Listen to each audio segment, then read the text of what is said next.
Dios Hijo, preencarnado, encarnado y que volverá. El estudio de la segunda persona del Dios triuno, de Dios el Hijo, de Cristo Jesús, se llama Cristología. Como segunda persona de la Trinidad, la persona y la obra del Salvador constituyen el testimonio central de toda la Escritura. Los sacrificios en el templo y el tabernáculo apuntando hacia Jesús. Todo el Antiguo Testamento, todo el Nuevo Testamento está escrito y centrada en Cristo Jesús o en su preencarnación, su encarnación o su retorno, su regreso cuando Él regresa por su iglesia. Apocalipsis 19:10, adora a Dios. El testimonio de Jesús es el espíritu de la profecía. Las escrituras hablan tanto de la plena deidad como de la plena humanidad de Cristo. Pero al examinarlo, queremos ver lo que las escrituras nos dicen acerca del Hijo de Dios desde la eternidad pasada hasta la eternidad futura. Por lo que debemos comenzar con su existencia en la eternidad pasada. Él existía antes de la fundación del mundo. Él vino y se humilló y entró a la naturaleza como Cristo Jesús. El Hijo vino como un ser humano y Él estará y será el Rey de Reyes por toda la eternidad. Entonces, comenzando con la eternidad pasada.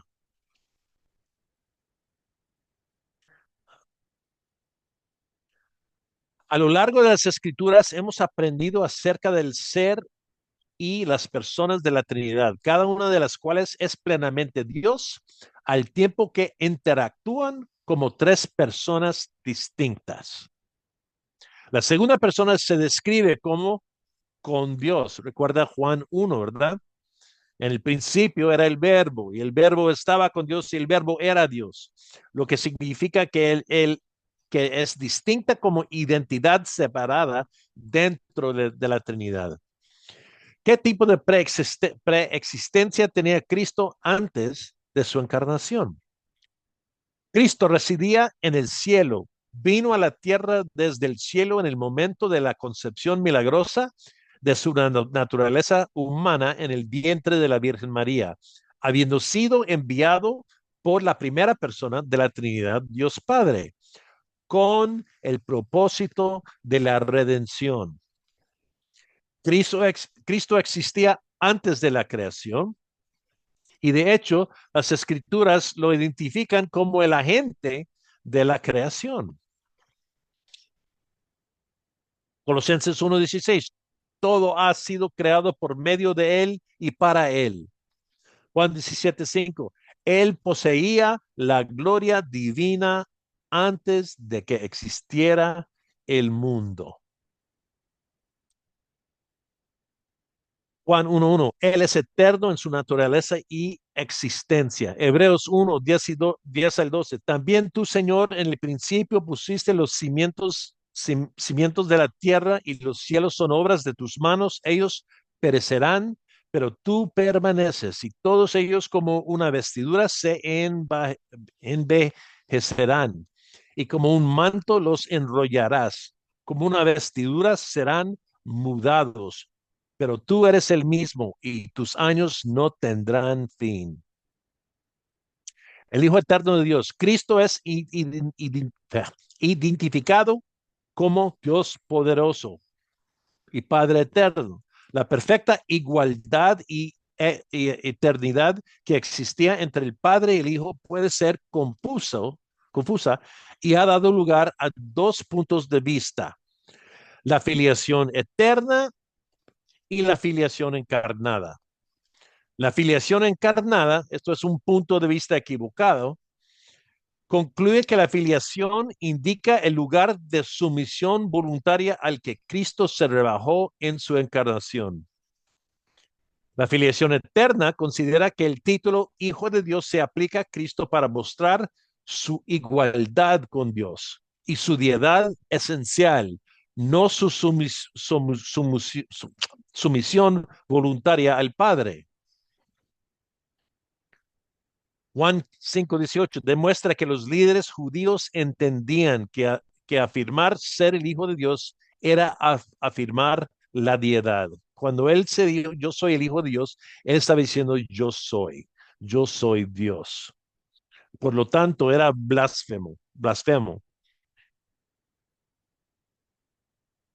Juan 5:18. Entonces, por esta causa, los judíos aún más procuraban matar a Jesús porque no se solo violaba el día de reposo, sino que también llamaba a Dios su propio Padre, haciéndose igual a Dios. Su filiación de Jesús significa su deidad y su igualdad absoluta con el Padre. No puede ser un título que se refiere solo a su encarnación, sino que debe aplicarse a los atributos eternos de Cristo, no solo a los atributos humanos que él asumió. El nacimiento de Jesús como Hijo de Dios es en el Salmo 2 y Hebreos 1, no es un acontecimiento que tiene lugar en el tiempo, sino que se refiere a una posición eterna dentro de la Trinidad. Ok, esta palabra teofanía. Yo, primero Dios, lo estoy pronunciando bien. Teofanía. La teofanía es una aparición de Dios. Implica la presencia de Dios en un caso de manifestación divina sobre la tierra. En las escrituras se hace referencia al ángel del Señor, entre comillas, identificando a un mensajero de Jehová o Yahweh como Jehová.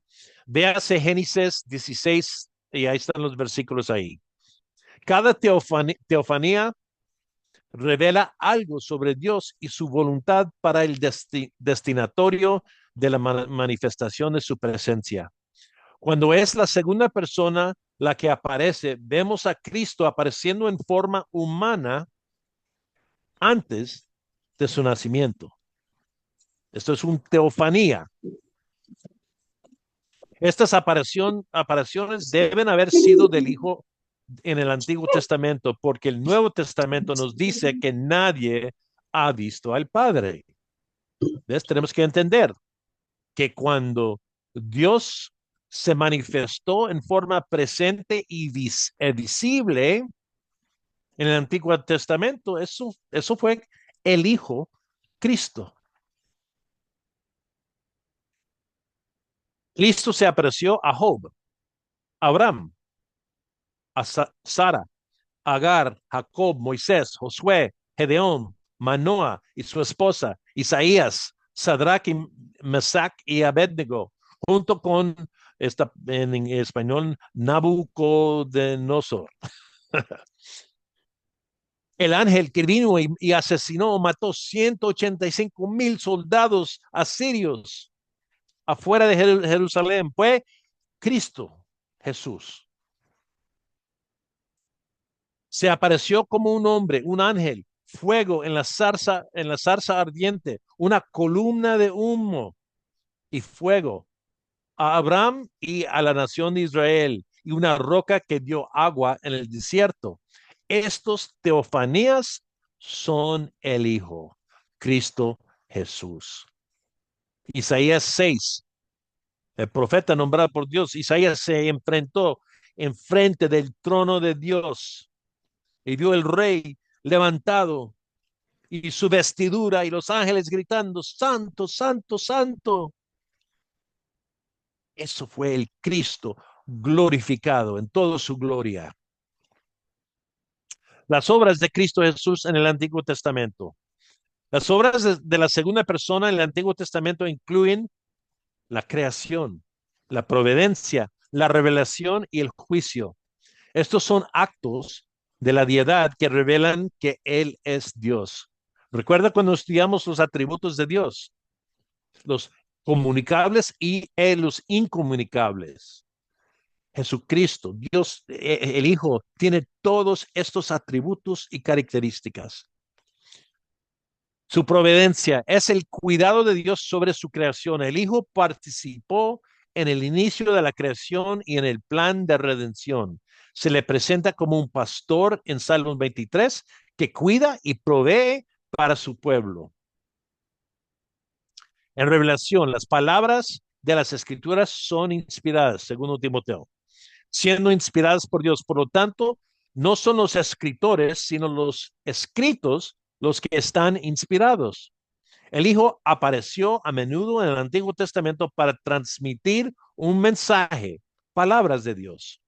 Después de esas cosas, la palabra del Señor se apareció a Abraham en una visión diciendo, no temas, Abraham, yo soy tu escudo, tu recompensa será muy grande. Juicio.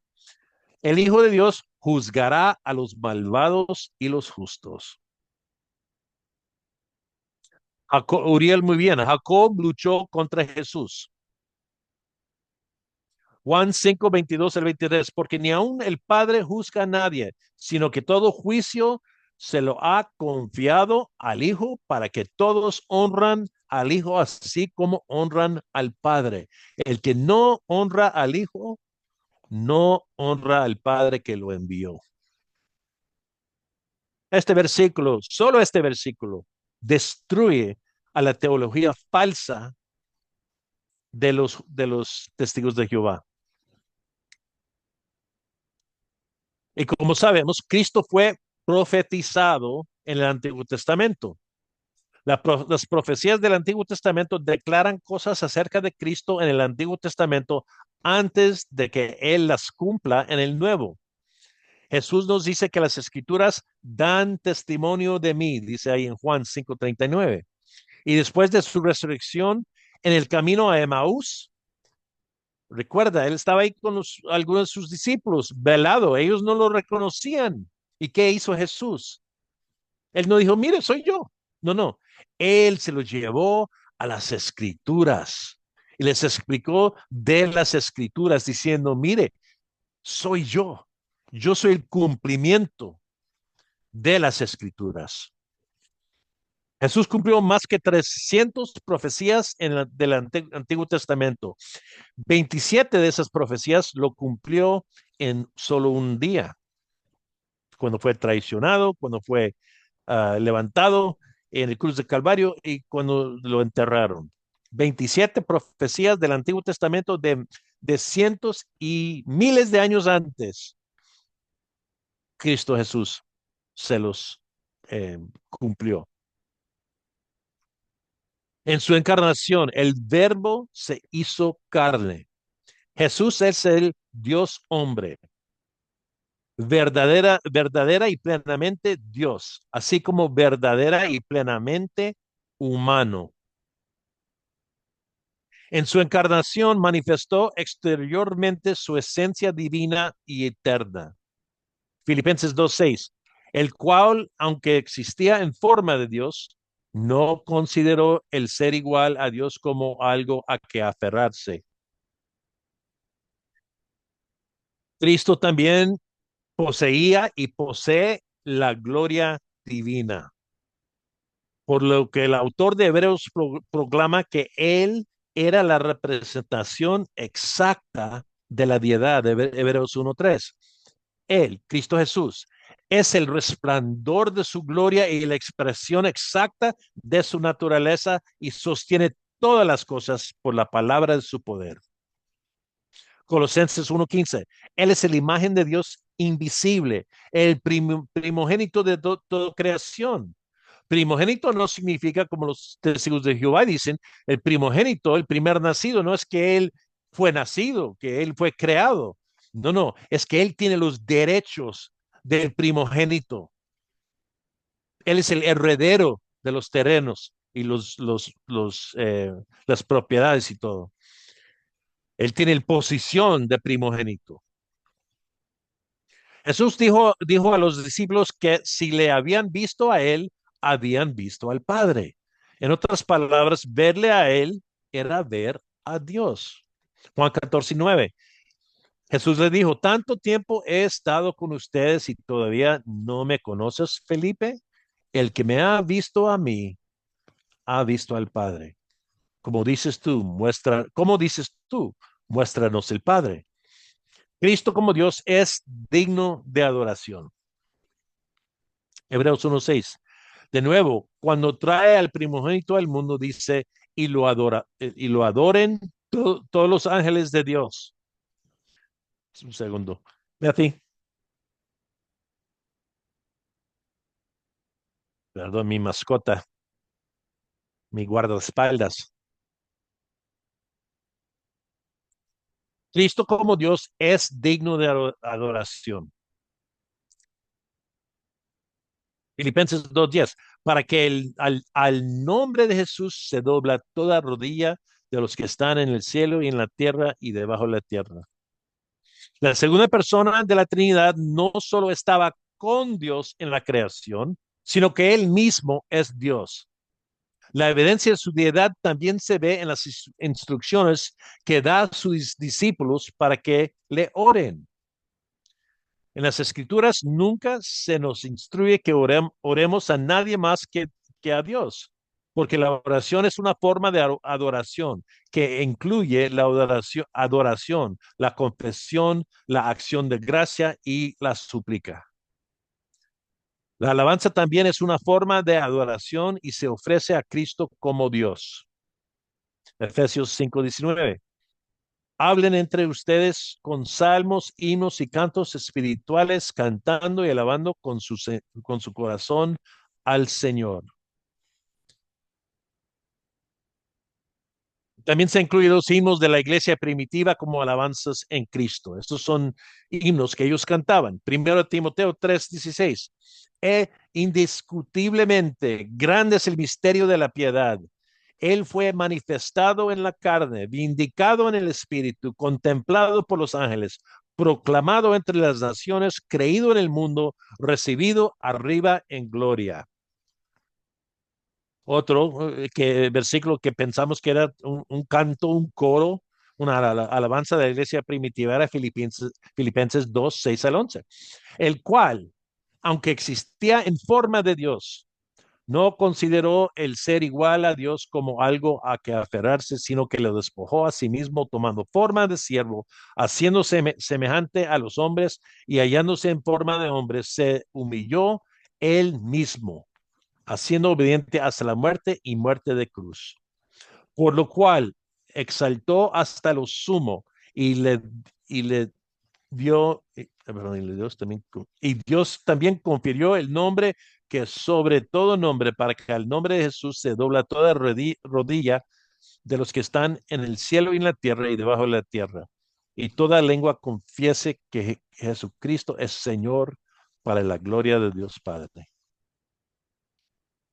Algunas de las características y atributos divinas de Cristo. Y vas a notar que estos son igualito de los que estudiamos sobre Dios Padre, en sus atributos comunicables e incomunicables. Cristo Jesús es eterno, es gloria, gracia, santidad, inmutabilidad, es vida, es amor, misericordia, omnipotencia, omnipresencia, omnisciencia, justicia. Y ahí, por favor, hay versículos. Vayan y lean los versículos para ver que también estos atributos pertenecen a Cristo Jesús, el segundo persona. Es su autoexistencia, su soberanía y que Él es verdad.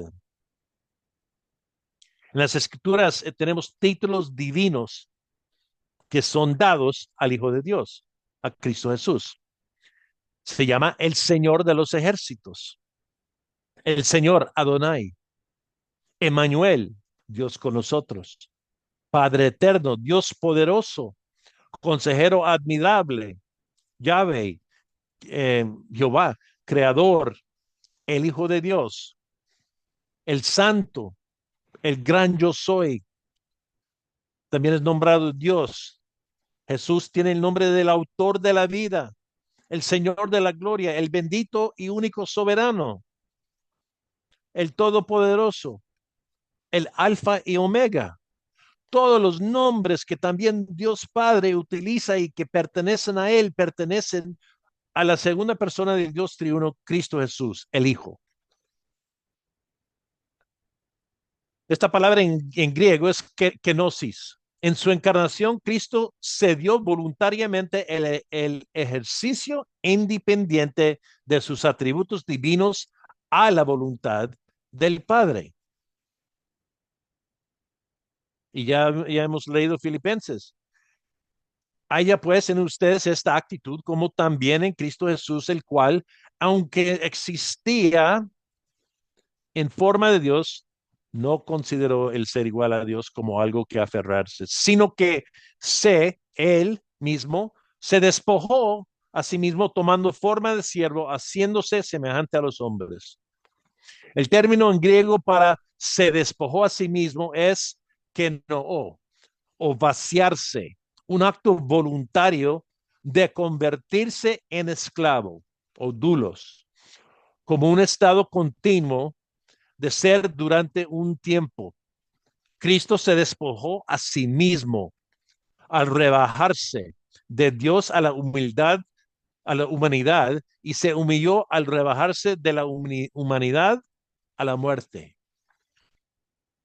Algunos han malinterpretado la kenosis o eh, este palabra griego y han enseñado que Cristo se despojó no del uso, sino de la posesión real de algunos aceptos de su deidad durante su encarnación.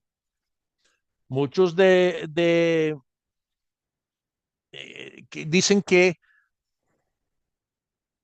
Cristo Jesús era un hombre, solo trabajó con el poder del Espíritu Santo, pero que él dejó su deidad al lado, se despojó de su deidad. Y tratan de enseñar, y por esa razón que nosotros, como seres humanos, con el Espíritu Santo, también podemos hacer todo lo que Cristo Jesús hizo, ¿verdad? Sin embargo, por definición, es imposible que el Dios eterno e inmutable deje de existir como Dios. Incluso en su estado de humillación, el Señor aún podía decir, yo y el Padre somos uno. Juan 10:30. Y recuerda, en el monte de transfiguración, su deidad se reveló visiblemente, como si hubiera retirado el velo de su humanidad para permitir que su naturaleza divina resplandeciera.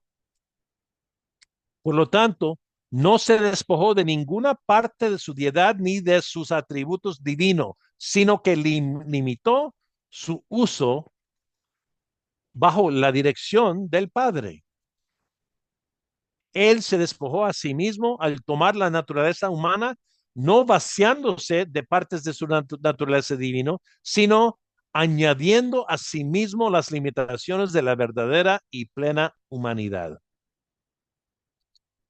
Para ser un sumo sacerdote misericordioso y fiel, él tuvo que hacerse semejante al ser humano en todo. Por lo tanto, aunque el Hijo de Dios poseía plenamente su naturaleza divina, sus atributos y sus prerrogativas no los expresó plenamente y permitió voluntariamente que quedaron velados.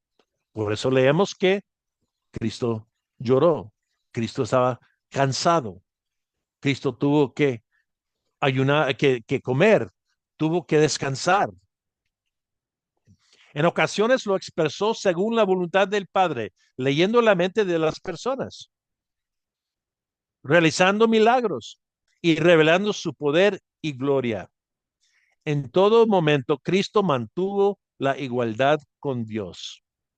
Entonces, Cristo no era un ser humano haciendo milagros por el poder del Espíritu Santo. Él era plena deidad, utilizando, pudiendo leer mentes, pudiendo sanar y hacer milagros, porque Él era divino. Jesús era la simiente de la mujer, el protoevangelio, el protoevangelion en Génesis. El primer anuncio del evangelio era en Génesis 3:15. Afirma que el descendiente victorioso que derrotará a la serpiente no será descendiente de un hombre. Génesis 3:15. Pondré enemistad entre tú y la mujer y entre tu simiente y su simiente. Él te herirá en la cabeza y tú lo herirás en el talón. Galatas 4:4. Pero cuando vino la plenitud del tiempo, Dios envió a su hijo, nacido de mujer, nacido bajo la ley.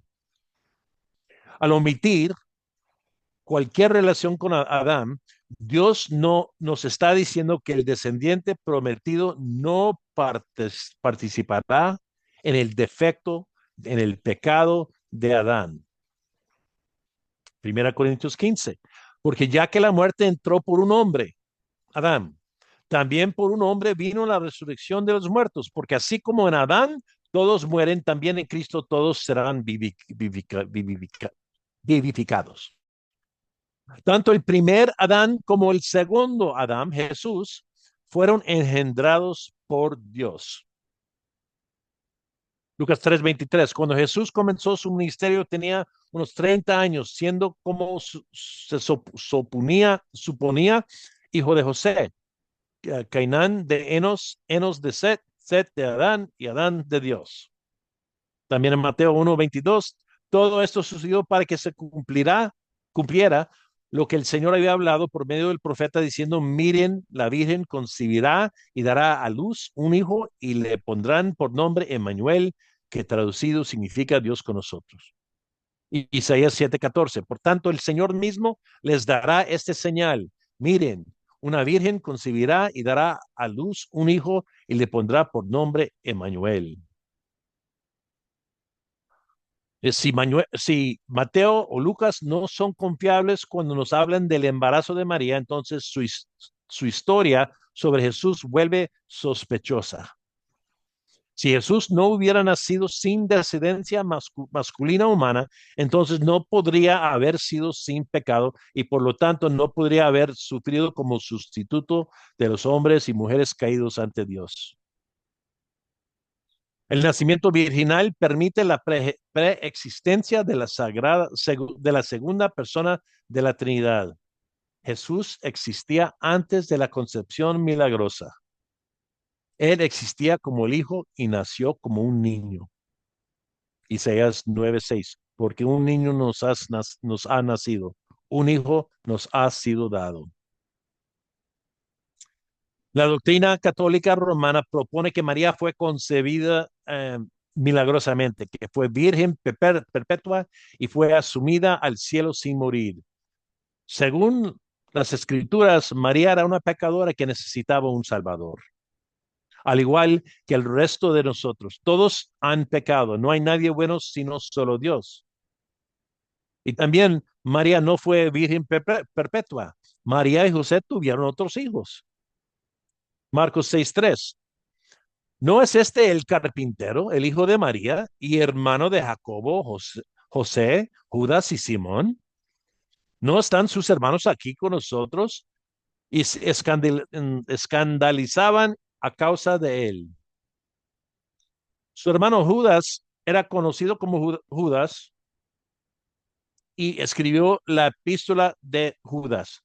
Su hermano Santiago, él dirigió la iglesia ahí en Jerusalén y también escribió la epístola de Santiago. Gálatas 1:19, pero no vi, eso es Pablo escribiendo sobre su visita a Jerusalén, al concilio ahí con los apóstoles principales en Jerusalén, pero no vi a ningún otro de los apóstoles, sino a Jacobo, el hermano del Señor. Ahora, hemos hablado sobre los títulos divinos de Cristo Jesús, Rey de Reyes, ¿verdad? Jehová, Rey de los ejércitos, y los títulos humanos para Cristo. Se llamaba Jesús, se llamaba Nazareno, Hijo de David, Hijo del Hombre, el último Adán, el mediador, el hombre Cristo, el león del tribu de Judá, la raíz de David. Hemos hablado de su naturaleza divina y su naturaleza humana. Y una gran pregunta que siempre sale es, Pues, ¿por qué no es que Cristo sabía la fecha del retorno cuando los discípulos le preguntaron? Su conocimiento fue limitado como hombre. Marcos 13:32. Pero de aquel día o de aquel hora nadie sabe, ni siquiera los ángeles en el cielo, ni el Hijo, letra mayúscula, él mismo, sino solo el Padre. Jesús pronunció esas palabras durante el tiempo de su encarnación, es decir, el tiempo de su humillación, en el que él estaba limitado por su humanidad, pero aún así era capaz de ejercer atributos divinos bajo la dirección del Padre. Hechos 1:6 al 7. Entonces los que estaban reunidos le preguntaban, Señor, restaurarás en este tiempo el reino al reino a Israel? Jesús le contestó, no les corresponde a ustedes ni saber los tiempos ni las épocas que el Padre ha fijado con su propia autoridad. Cristo Jesús, ya glorificado en los cielos, Él sabe exactamente cuándo Él va a regresar. Rápidamente, esto voy a dar muy apurado porque son herejías cristológicas. Y algunas de estas herejías, tal vez no lo has escuchado, está bien si no lo has escuchado. Lo importante es saber la verdad, conocer la verdad para que cuando te enfrentas a error, o mentiras, puedes decir, no, eso no es. ¿Verdad? Pero algunas herejías cristológicas, Satanás siempre ataca a la persona y la obra y la palabra de Cristo Jesús. El evionismo dice que Jesús no era divino ni preexistente, era simplemente un hombre, aunque una profeta poderosa y un buen maestro. El gnosticismo, otra enseñanza equivocada, otra herejía. La materia es mala y el espíritu es bueno. En el gnosticismo, lo que hacemos en la carne es malo y solo el espíritu de cada persona puede ser bueno. Pero lo que Jesús era una emanación de Dios, una apariencia de Dios. Los gnósticos suelen describir a Jesús como una fantasma o una aparición que no existe realmente en la carne. Es una mentira. Otro herejía, adopcionismo. Dios adoptó al hombre Jesús como su hijo cuando él fue bautizado en el río Jordán.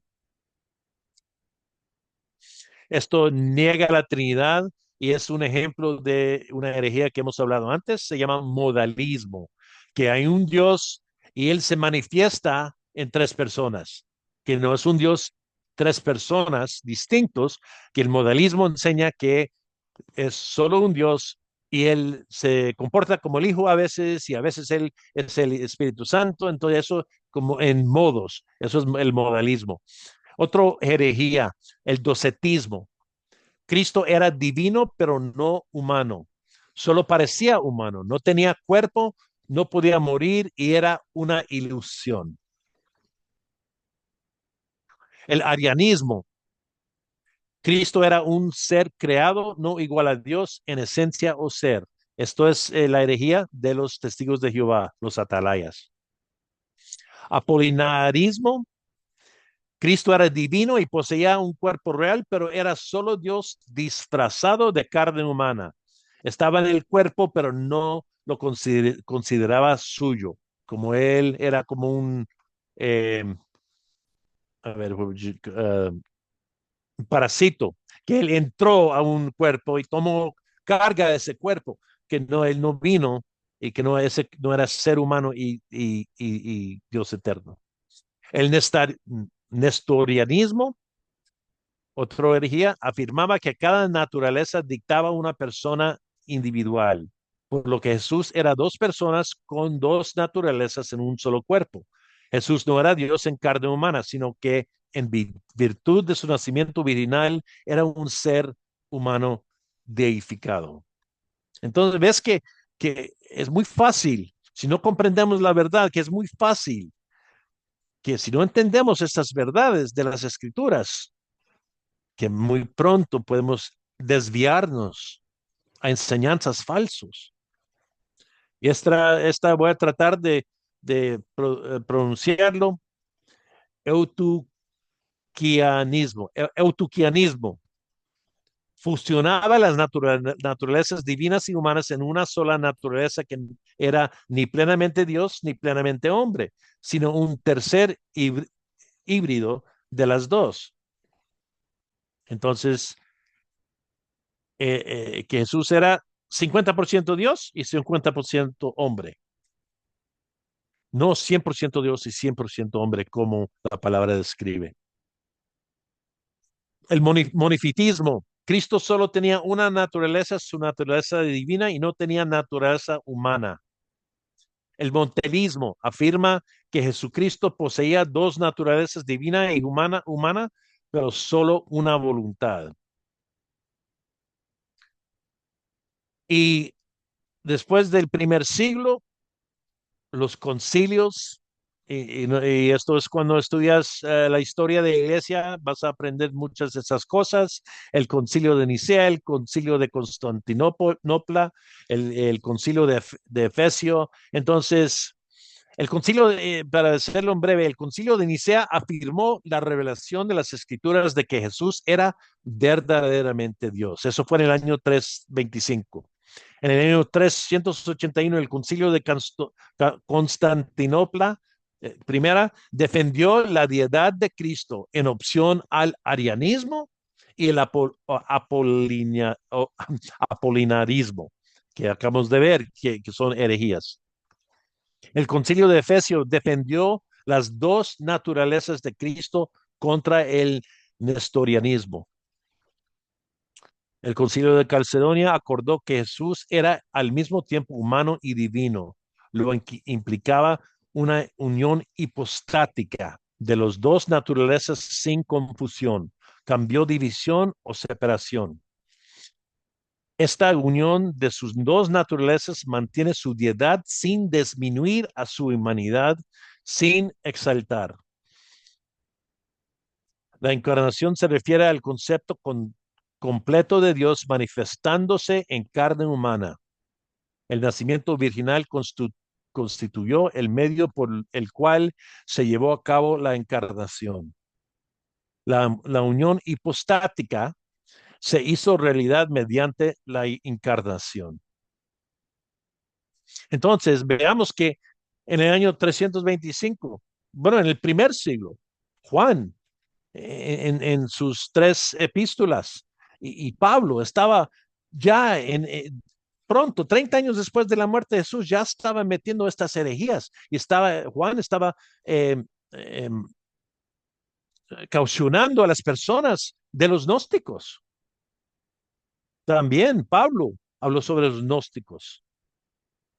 Entonces, Satanás siempre ataca la persona, la deidad y la humanidad de Cristo Jesús. En el año 553, el concilio de Constantinopla II defendió las dos naturalezas de Cristo, oponiéndose esta palabra, etiquianismo y el monofitismo. Ok.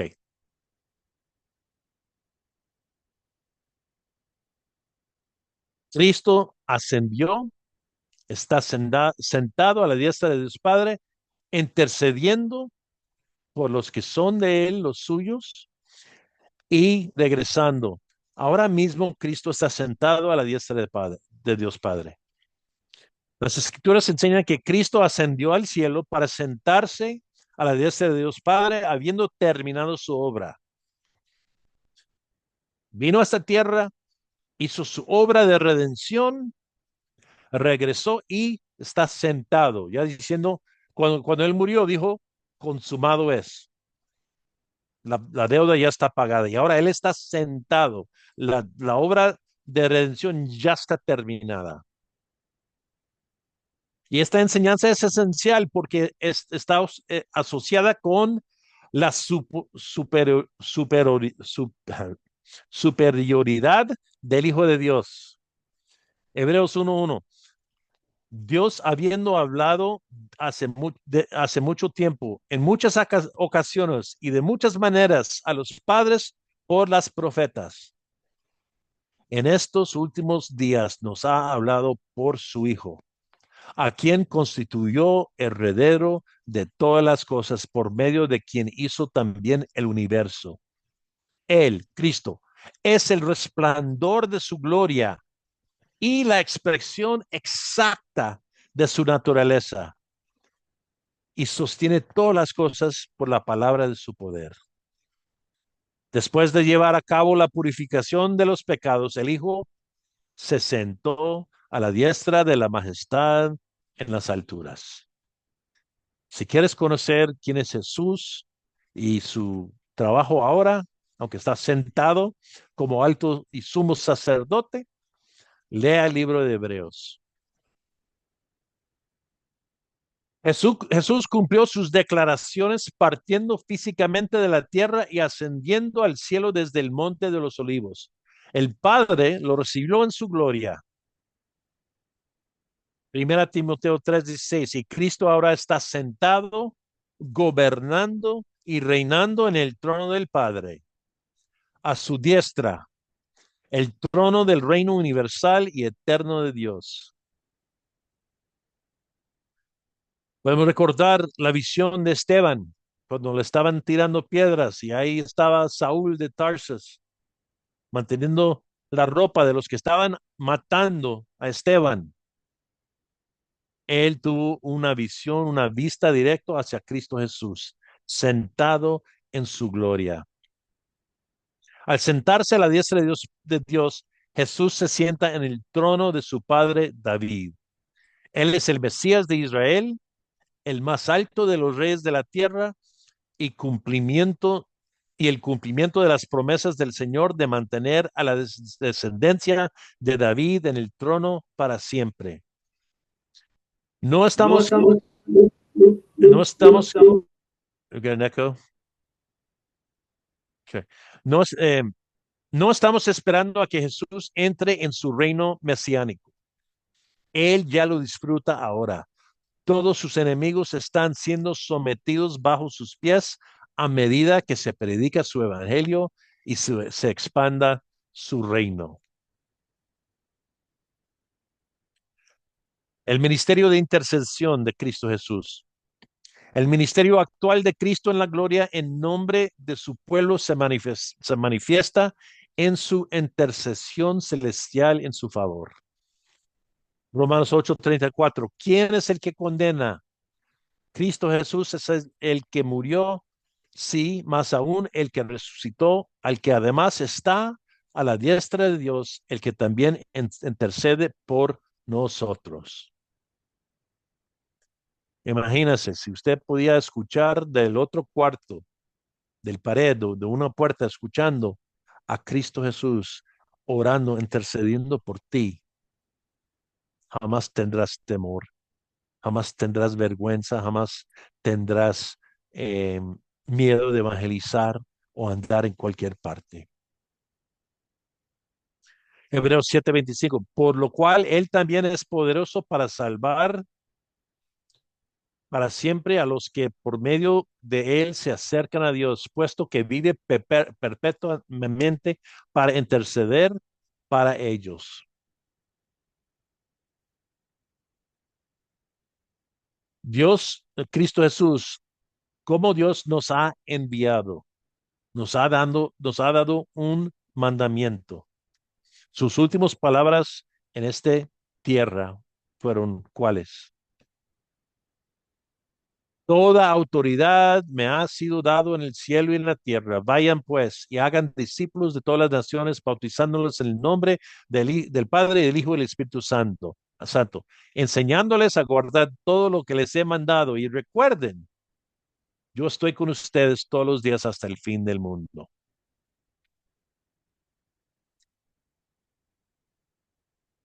Ahora, la parte linda, su regreso, el regreso de Cristo Jesús.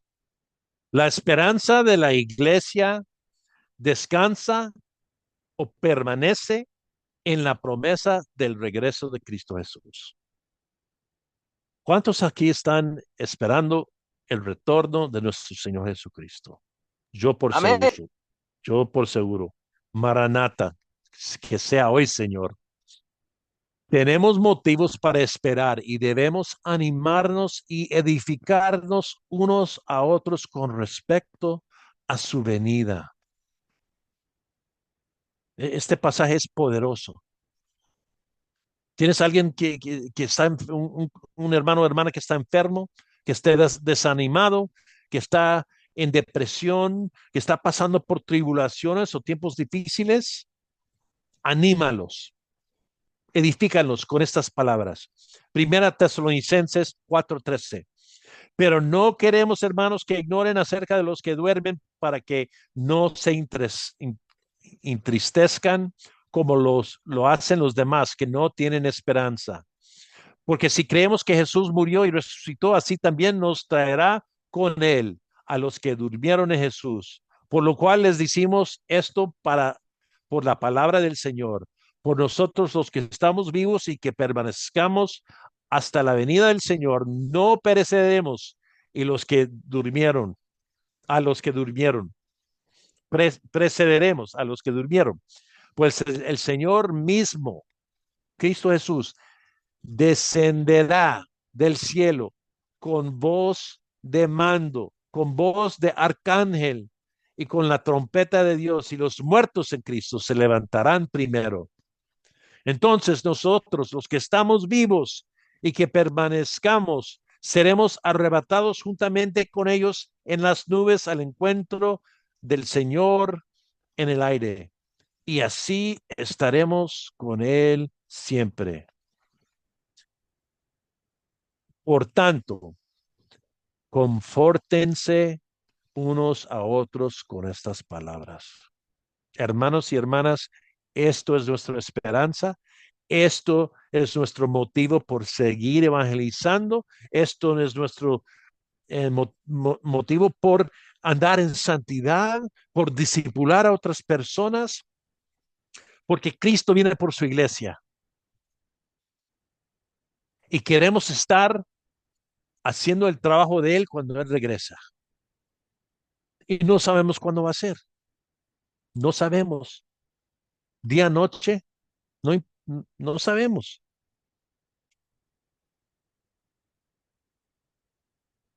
pero su retorno será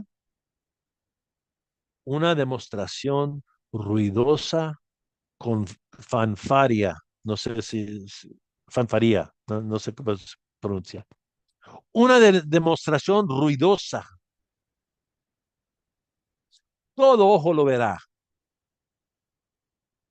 todos lo verán. Él regresará con un grito, un orden de autoridad,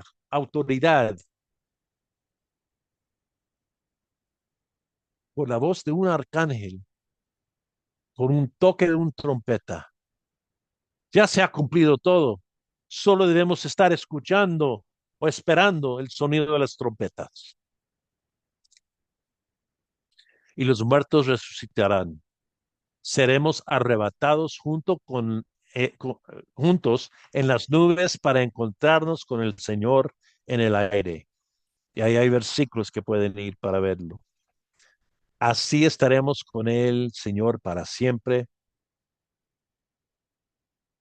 Permitimos que la geografía o la ubicación oculten la simple verdad de que cuando Él venga, resucitará y reunirá a su pueblo y de ahí en adelante y para siempre, donde quiera que Él esté, nosotros estaremos ahí con Él. Y no importa su escatología, tres cosas de que todos cristianos deben estar de acuerdo es que la venida de Cristo es inminente, que podrá pasar en cualquier tiempo, hoy noche, mañana, gloria a Dios, que será inminente y será visible y física. No va a pasar en África, en un lugarcito, no va a pasar aquí o allá, va a ser inminente, visible y física. Y esto es nuestro ánimo, esto es nuestro anhelo, estar con nuestro Señor. Muchos quieren el cielo, pero no quieren que Jesús esté ahí cuando llegan. Nuestro deseo debe ser ver a nuestro Señor Jesús. Muchos dicen, pues mi papá está ahí viendo sus amigos y mirando hacia acá. No, no, no, él está a los pies de su Señor, el Señor que él predicó por toda su vida. Él está en un cuerpo sin dolor, sin enfermedad, sin la posibilidad de pecar, ni el anhelo, ni los pensamientos pecaminosos. John MacArthur dijo eso, que él quería más que nada que este deseo de pecar, este carne corrupta, que no iba a estar. Eso era algo impresionante a él. Hermanos y hermanas, estamos esperando las trompetas. Pues gracias a Dios pudimos terminar la parte de la segunda persona del Dios triuno, el Hijo Cristo Jesús. Hablamos sobre algunos herejías, pero hay que reconocer estos puntos claves, que Cristo Jesús es Dios y Él tiene todos los atributos y características que Dios Padre tiene y que el Espíritu Santo tiene. Omnipotente, omnipresente, omnisciente, soberano. Hablamos sobre teofanías en el Antiguo Testamento, cuando había una manifestación, por decirlo, de Dios visible, era Cristo, era Cristo Jesús. La columna de humo enfrente de israelitas saliendo de Egipto y la columna de fuego durante la noche, Cristo Jesús.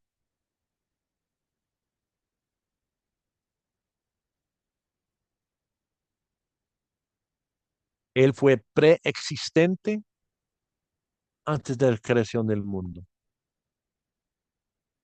Él entró a la naturaleza que él creó, se humilló, nacido de una virgen, era niño, tuvieron que cambiar sus pañales, tenía hambre, tenía sed, se cansaba, lloraba, se alimentaba, comía, pero era 100% Dios. El em, manifestación exacta de Dios. Y la palabra manifestación es eh, exact replica, uh, the icon. No sé si traduce la palabra icono. Es el icono de Dios, el semejanza exacta de Dios. Y si quieres saber más de la gloria de Cristo Jesús, pasa mucho tiempo en el libro de Hebreos.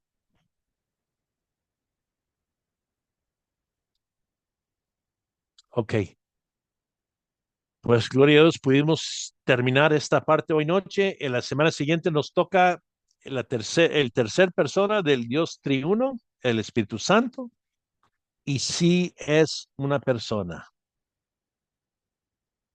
No es un fantasma, no es una fuerza, es una persona. Ok, Carlitos Mazariegos, ¿estás?